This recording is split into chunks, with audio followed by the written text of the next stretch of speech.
Good morning, students. In this session, we will see about the mesh current analysis or loop analysis.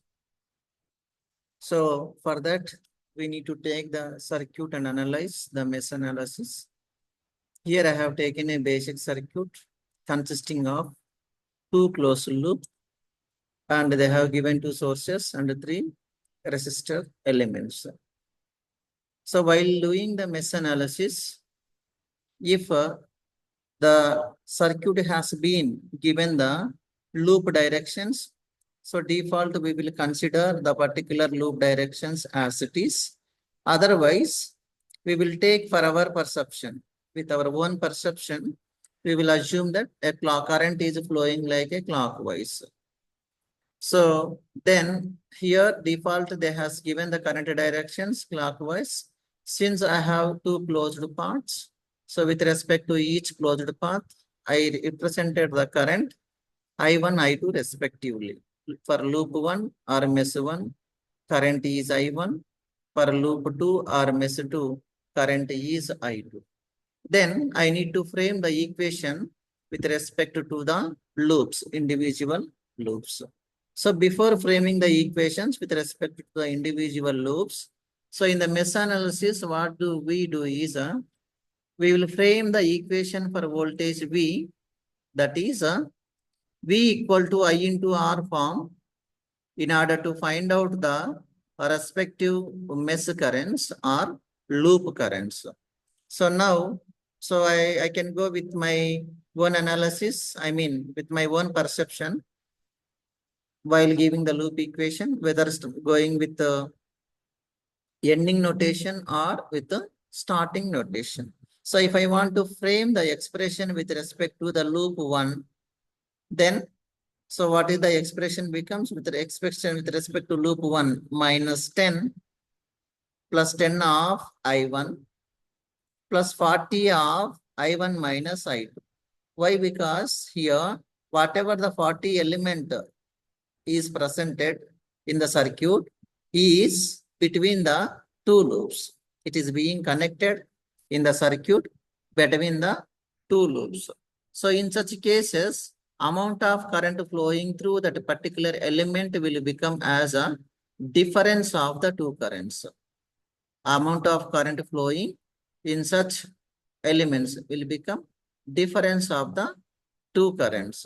So here, if I am going with respect to the loop 1, so amount flowing in the resistor 40 becomes I1 minus I2. Similarly, if I go with respect to the loop equation 2, so amount of current flowing in the element, that is become I2 minus I1. So when I am framing with respect to the loop 1, dominating current will be I1. With respect to the loop 2, dominating current will be I2. So finally, the expression shall become as minus 10 plus 10 I1 plus 10 I1 minus 10 plus 10 I1 plus 40 I1 minus 40 I2 equal to 0. So as per the KVL, we need to frame a loop equation in a closed loop. Algebraic sum of voltages in a closed loop equal to 0. That is the reason we will frame the equation with respect to and equal to 0. So finally, the expression becomes minus 10 plus 50 I1 minus 40 I2 equal to 0. So if we change negative sign, so 50 I1 minus 40 I2 equal to 10. AX plus BY equal to C. Two variables, one constant. Similarly, with respect to the loop 2, if I want to frame the expression, minus 20 I1. So if I go with the starting notation or ending notation, whatever with our own perception, we shall go. So 20 I1 plus 40 of I2 minus I1 plus 20 equal to 0. Then finally, the expression will become 20 I2 plus 40 I2 minus 40 I1 plus 20 equal to 0. So adding the similar terms, minus 40 I1 plus 60 I2 plus 20 equal to 0. Then sending the constant other side of the equation, minus 40 I1 plus 60 I2 equal to 20. Then is this equation based on these two equations. So we can directly keep in the calci and solve the equation. So choosing the option equations, two variables, one constant, and substituting all the coefficients, then pressing equal to, you will get the answer. Otherwise, we will go with the implementation of the Cramer's rule. So before going to implement the Cramer's rule, so based on the expressions what we have framed with respect to the each loop, so loop 1, loop 2, that to be converted or written into the matrix form. So 50 I1 minus 40 I2 equal to 10 and minus 40 I1 plus 60 I2 equal to minus 20. These two equations I should frame in the form of the matrix form. So if I write, if I am assuming this one is a D, so 50 minus 40 minus 40 60 equal to constant matrix is a 10 minus 20.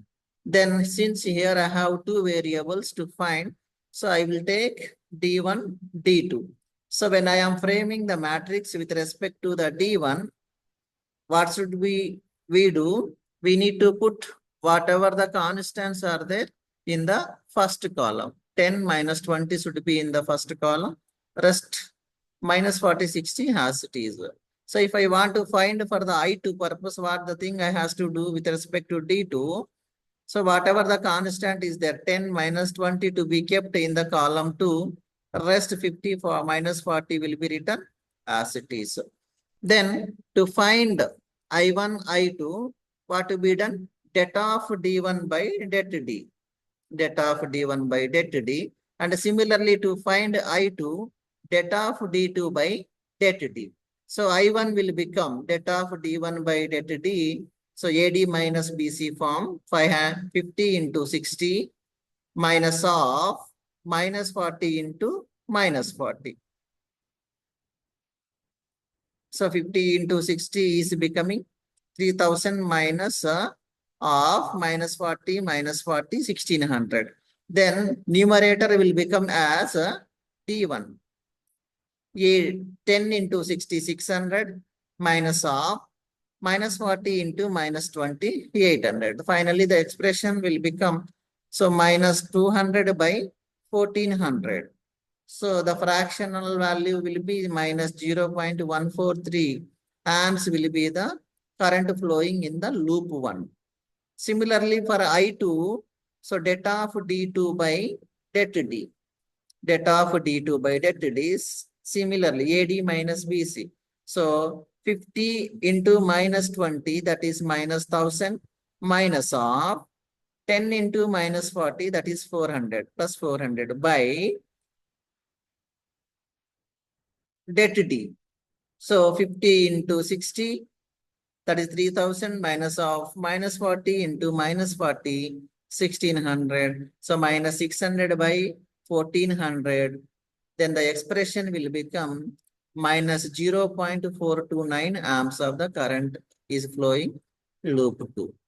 Then in this mesh analysis, we have another topic also, which we call as a super mesh. Super mesh is the circuit where if a circuit or network consists of a current sourced branch, if a circuit or network consists of a current sourced branch between any two loops,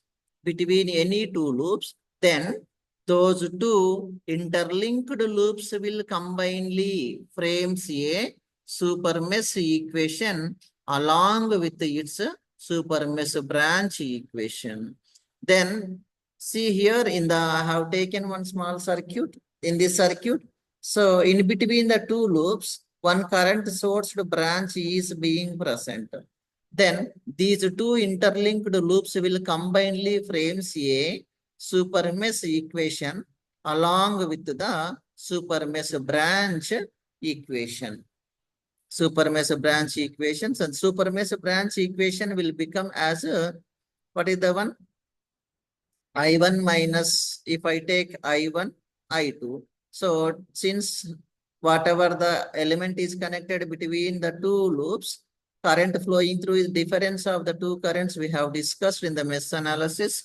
So based on the loop current directions here, no current directions has been given to us. So I will assume the both directions in the loops will be a clockwise directions. So I2 minus I1 equal to 3 amps.